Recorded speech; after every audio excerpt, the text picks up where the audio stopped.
एक सीधा साधा इंसान राजेश, जो सरकारी दफ्तर में क्लर्क की नौकरी करता था, सुबह 9 बजे घर से निकलता और शाम को थका हारा लौट आता। उसके लिए परिवार की खुशियां ही सब कुछ थीं। उसकी पत्नी नेहा शहर के एक निजी स्कूल में टीचर थी। वह तेज तर्रार, महत्वाकांक्षी और सुंदर थी। शादी को 4 साल हो चुके थे, पर अब उनके घर की दीवारों में सन्नाटा उतरने लगा था। पहले राजेश और नेहा दोनों मिलकर हंसी ठिठोली किया करते थे, साथ में खाना खाते, शाम को कभी कभी बाजार भी घूम आते। लेकिन पिछले कुछ महीनों से नेहा का रवैया बदलने लगा था। अब वह अक्सर देर से लौटती और कहती, स्कूल में मीटिंग थी। राजेश पूछता तो झुंझला कर कहती, हर बात पर शक क्यों करते हो? राजेश चुप रह जाता। उसे डर लगता था कि कहीं कुछ गलत ना हो जाए।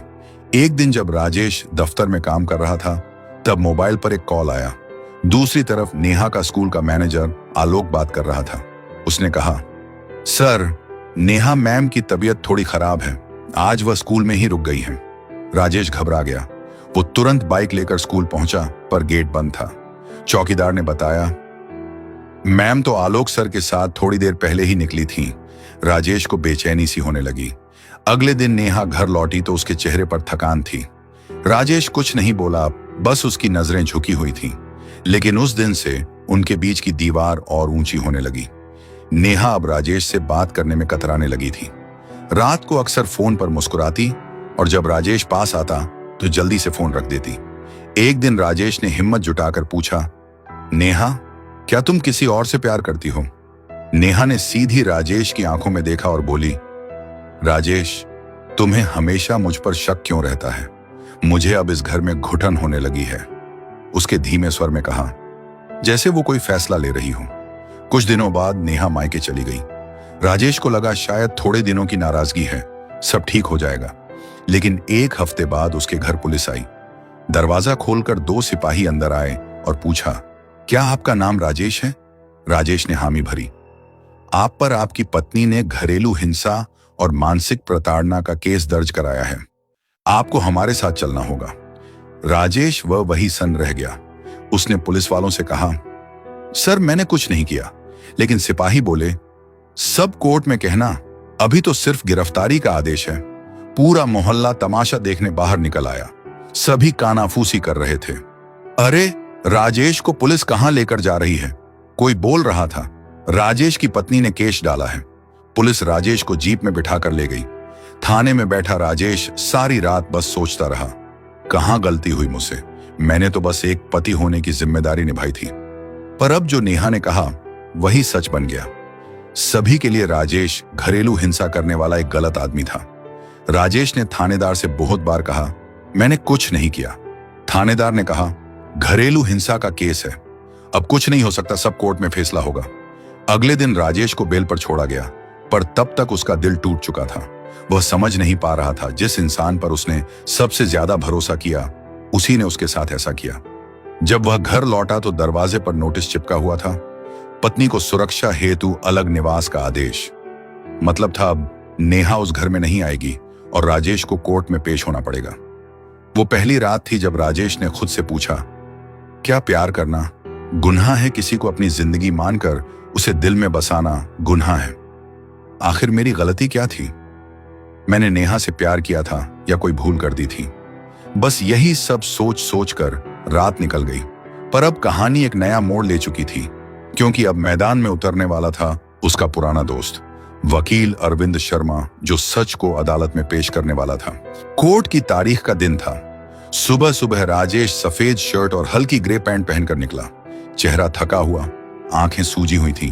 कोर्ट के बाहर वकीलों की भीड़ थी। कोई फाइलों में झांक रहा था, कोई क्लाइंट से पैसे तय कर रहा था। तभी किसी ने पीछे से आवाज दी, राजेश। वो पलटकर देखता है, सामने खड़ा था अरविंद शर्मा, उसका कॉलेज का पुराना दोस्त। वही अरविंद जो अब एक जाने माने वकील के तौर पर नाम कमा चुका था। राजेश ने धीमे स्वर में कहा, अरविंद, मैं बर्बाद हो गया। यार, अरविंद ने उसका कंधा थपथपाया। अभी कुछ खत्म नहीं हुआ। कोर्ट में झूठ टिकता नहीं, बस वक्त लगता है। उसने राजेश से फाइल ली और दोनों अंदर चले गए। पहली सुनवाई में नेहा आई। उसके चेहरे पर आत्मविश्वास था। उसने एक काले रंग की साड़ी पहनी हुई थी और साथ में था उसका नया साथी आलोक, वही स्कूल का मैनेजर। जो नेहा के साथ में अध्यापक था, आज वह उसका गवाह था। नेहा ने जज के सामने कहा, साहब मेरे पति रोज मुझे ताने देते थे, मारते थे और मुझसे जबरन पैसे मांगते थे। राजेश चुप था। कोर्ट में अरविंद ने शांत आवाज में कहा, माय लॉर्ड, आरोप गंभीर हैं, पर इनका कोई ठोस सबूत नहीं है। न कोई मेडिकल रिपोर्ट, न कोई पड़ोसी का बयान, न कोई तारीख जब हिंसा हुई। सिर्फ शब्दों से कोई आदमी अपराधी नहीं बनता। जज ने कहा, हम आगे की तारीख देंगे, दोनों पक्ष सबूत प्रस्तुत करेंगे। सुनवाई खत्म हुई, लेकिन नेहा के चेहरे पर आत्मसंतोष था। उसे लगता था अब राजेश की जिंदगी तबाह हो जाएगी। अरविंद ने कोर्ट से निकलते हुए राजेश से कहा, देखो अब हमें सबूत चाहिए। राजेश ने सिर झुकाकर कहा, लेकिन मेरे पास तो कुछ भी नहीं है। अरविंद मुस्कुराया, है बस तुम्हें मालूम नहीं है। ये झूठ जितना बड़ा होगा, उसके पीछे का सच उतना ही गहरा होगा। अगले कुछ दिनों में अरविंद ने जांच शुरू की। उसने नेहा के फोन कॉल डिटेल निकलवाए, बैंक ट्रांजैक्शन देखे और स्कूल के सीसीटीवी फुटेज मंगवाए। धीरे धीरे तस्वीर साफ होने लगी। पता चला कि जिस रात नेहा ने कहा था मैं बीमार थी और स्कूल में रुक गई थी, उसी रात वो और आलोक होटल सिल्वर इन में गए थे। होटल के रजिस्टर में उनके नाम दर्ज थे। अरविंद ने वो रजिस्टर की कॉपी संभाल कर रखी। उसने राजेश से कहा, अब वक्त है झूठ को सबके सामने लाने का। दूसरी सुनवाई में अरविंद ने फाइल खोली और कहा, माय लॉर्ड, मेरी क्लाइंट यानी राजेश की पत्नी ने कहा था कि वो उस रात स्कूल में थी, लेकिन हमारे पास होटल का बिल है जहां वो अपने सहकर्मी के साथ थी। क्या अब भी ये केस घरेलू हिंसा का है या कोई और मकसद छिपा है? कोर्ट में सन्नाटा छा गया। नेहा का चेहरा उतर गया, लेकिन उसने खुद को संभालते हुए कहा, वो सब झूठ है, किसी ने मुझे फंसाया है। जज ने कहा, अगर फंसाया है तो सबूत दीजिए। नेहा चुप रही। सबूत ने होने के कारण तारीख को आगे बढ़ा दिया गया। तीसरी सुनवाई के दिन नेहा के वकील ने नई चाल चली।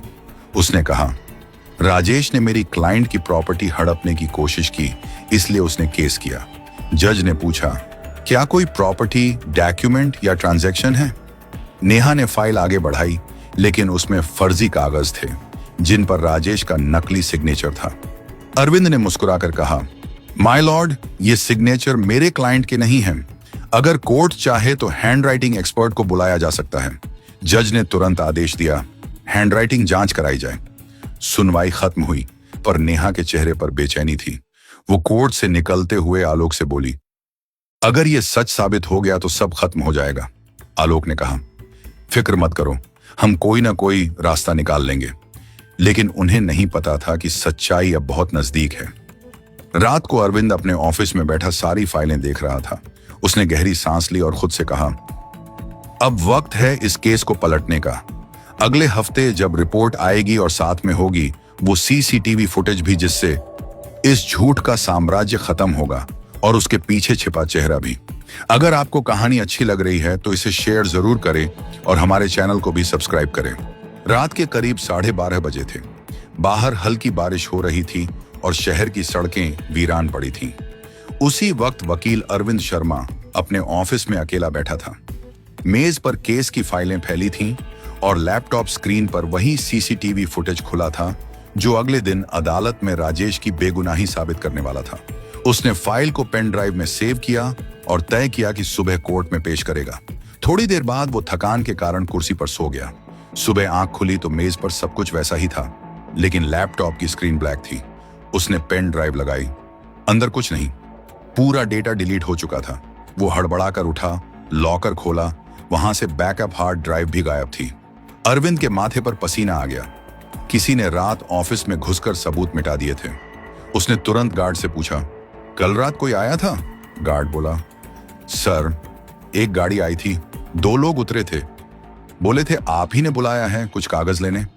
अरविंद को सब समझ आ गया था। ये कोई साधारण चोरी नहीं थी, ये चाल थी। दूसरी ओर नेहा उसी सुबह आलोक के साथ कॉफी शॉप में बैठी थी। उसने फोन उठाया और कहा, काम हो गया। दूसरी तरफ से आवाज आई, हाँ मैडम, फाइल गायब कर दी गई, अब कोई सबूत नहीं बचा। अब नेहा ने राहत की सांस ली। उसने मुस्कुराकर कहा, अब कोर्ट में वो कुछ साबित नहीं कर पाएंगे। दोपहर में कोर्ट में पेशी थी। राजेश और अरविंद पहुंचे। लेकिन उनके चेहरे पर बेचैनी थी। जज ने पूछा, आपके पास जो वीडियो फुटेज था वो कहाँ है? अरविंद ने जवाब दिया, माय लॉर्ड, हमारे ऑफिस से कल रात डेटा चोरी हुआ है। हमने पुलिस में रिपोर्ट दर्ज कराई है। नेहा के वकील ने तुरंत कहा, देखा, ये तो साफ झूठ बोल रहे हैं, कोई फुटेज था ही नहीं, ये सब झूठा मामला बना रहे हैं। जज ने कहा, अगली तारीख पर कोई ठोस सबूत प्रस्तुत करें, वरना केस खारिज किया जाएगा। राजेश उस दिन कोर्ट से निकलते वक्त टूटा हुआ महसूस कर रहा था। वो बोला, अरविंद, लगता है भगवान भी अब मेरी तरफ नहीं है। अरविंद ने दृढ़ स्वर में कहा, सच कभी हारता नहीं, बस देर होती है, और ये देर मैं पूरी कर दूंगा। उस रात अरविंद फिर से बैठ गया फाइलें देखने। अचानक उसे याद आया कि होटल के सीसीटीवी फुटेज कॉपी उसने अपने एक पुराने सहयोगी के पास भेजी थी, सिर्फ सुरक्षा के लिए। उसने तुरंत फोन मिलाया, रवि, वो वीडियो की कॉपी तेरे पास है क्या? रवि ने कहा, हाँ सर, मेरे पास मेल में है। अरविंद ने राहत की सांस ली। उसे संभाल कर रखो, कल सुबह कोर्ट में वहीं पेश करनी है। अगले दिन जब कोर्ट में सुनवाई शुरू हुई, नेहा और आलोक आत्मविश्वास से भरे हुए थे। उन्हें यकीन था कि अब केस खत्म हो जाएगा। लेकिन तभी अरविंद खड़ा हुआ और कहा, माय लॉर्ड, मेरे पास होटल के सीसीटीवी फुटेज है जो सुरक्षित रखी गई थी। उसने स्क्रीन पर दिखाया। होटल सिल्वर इन के गेस्ट लिस्ट में उनका नाम था और सीसीटीवी फुटेज में वो दोनों साफ दिखाई दे रहे थे। पूरा कोर्ट हक्का बक्का रह गया। नेहा का चेहरा सफेद पड़ गया। उसने कुछ कहना चाहा, लेकिन आवाज गले में अटक गई। आलोक कुर्सी पर पीछे झुक गया, जैसे अचानक जमीन खिसक गई हो। अरविंद ने आगे कहा, माय लॉर्ड, मेरे मुवक्किल की क्लाइंट यानी नेहा ने अपने पति पर झूठा केस इसलिए डाला ताकि वो उसे जेल भिजवाकर उसकी संपत्ति अपने नाम कर सके। हमारे पास बैंक स्टेटमेंट है जिसमें उसी दौरान प्रॉपर्टी ट्रांसफर का आवेदन दिया गया था। यह सब सोच समझकर की गई साजिश थी। जज ने सबूतों को देखा, दस्तावेजों को जांचा और कहा, यह गंभीर मामला है। पुलिस को आदेश दिया जाता है कि इन तथ्यों की जांच करे और रिपोर्ट पेश करे। उस दिन नेहा और आलोक कोर्ट से निकलते हुए चुप थे। नेहा ने धीमे स्वर में कहा, तुमने कहा था सबूत खत्म हो गए हैं। आलोक ने गुस्से में कहा, किसने सोचा था वो बैकअप वीडियो रखेंगे? उस रात नेहा ने पहली बार डर महसूस किया। अब मामला पलट चुका था। समाज में उसकी इज्जत गिरने लगी थी। स्कूल ने उसे निलंबित कर दिया। दूसरी तरफ अरविंद ने कहा, राजेश से कहा, अब आखिरी सुनवाई बाकी है, वहां ये झूठ पूरी तरह खत्म होगा। पर ठीक उस दिन से पहले कुछ ऐसा हुआ जिसने पूरे केस की दिशा बदल दी। अरविंद को एक धमकी भरा लेटर मिला, अगर अगली तारीख पर कोर्ट में आए तो तेरी जिंदगी भी उसी फाइल के साथ बंद कर दी जाएगी। यह आखिरी सुनवाई थी। शहर के पत्रकार, वकील और कई आम लोग भी देखने आए थे कि सच और झूठ की इस लड़ाई का अंत क्या होगा। अरविंद शर्मा सुबह से चुप था। पिछले रात उसे मिला वो धमकी भरा खत अब भी उसके बैग में रखा था। अगर कोर्ट पहुंचा तो जान से जाएगा, लेकिन उसके चेहरे पर डर बिल्कुल भी नहीं था। उसने राजेश से कहा, तू चिंता मत कर, आज जो फैसला होगा वो सिर्फ तेरे लिए नहीं, हर उस आदमी के लिए होगा जिसे झूठे केस में फंसाया गया है। राजेश ने धीमे स्वर में कहा, बस मेरा नाम के ऊपर से ये कलंक उतर जाए, मुझे और कुछ नहीं चाहिए। कोर्ट की कार्यवाही शुरू हुई। नेहा अपने वकील के साथ पहुंची। चेहरा उतरा हुआ था, उसकी चाल में पहले जैसा आत्मविश्वास नहीं था। जज ने दस्तावेज देखे और कहा, आज आखिरी बहस सुनी जाएगी, दोनों पक्ष तैयार रहें। नेहा के वकील ने शुरुआत की। वह बोला, माय लॉर्ड, मेरे पास कुछ नए गवाह हैं जो ये साबित कर सकते हैं कि मेरी क्लाइंट को मानसिक प्रताड़ना दी गई थी। जज ने सिर उठाया। कौन है गवाह? वकील बोला, पड़ोसी मिसेज अग्रवाल। दरवाजे पर एक औरत आई, झूठी नजरें, कांपते हाथ। उसने गवाही दी, जी हाँ, मैंने कई बार नेहा को रोते देखा है। अरविंद ने तुरंत क्रॉस एग्जामिनेशन मांगा।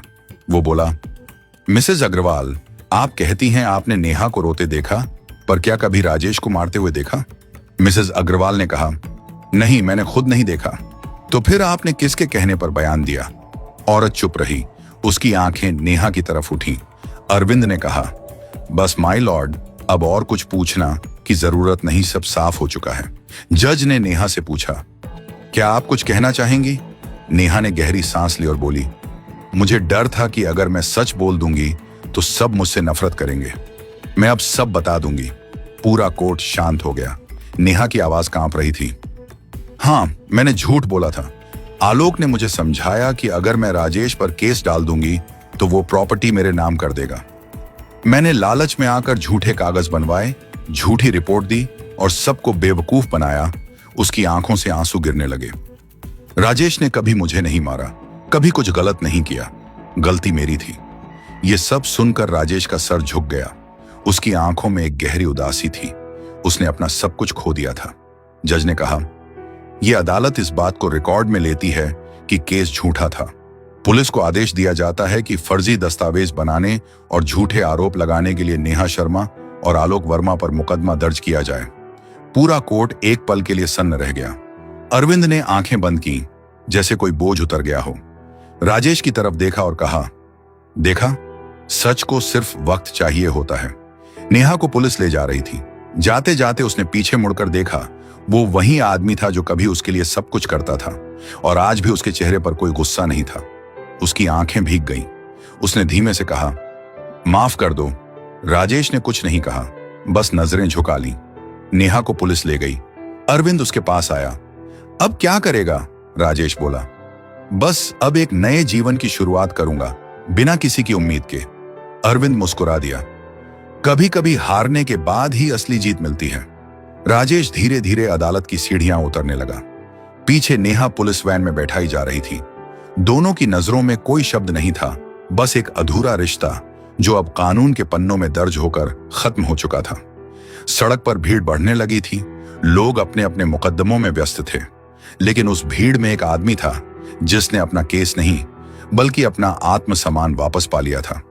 उसने एक गहरी सांस ली। दूर अरविंद कोर्ट से बाहर निकलते हुए मुस्कुरा रहा था। उसके हाथ में वो पुरानी फाइल थी जिस पर लिखा था, राजेश नेहा केस समाप्त, और उसी के नीचे छोटा सा नोट, सच देर से आता है पर आता जरूर है। कहानी यहीं समाप्त होती है। अगर आपको कहानी पसंद आई हो तो वीडियो को लाइक जरूर करें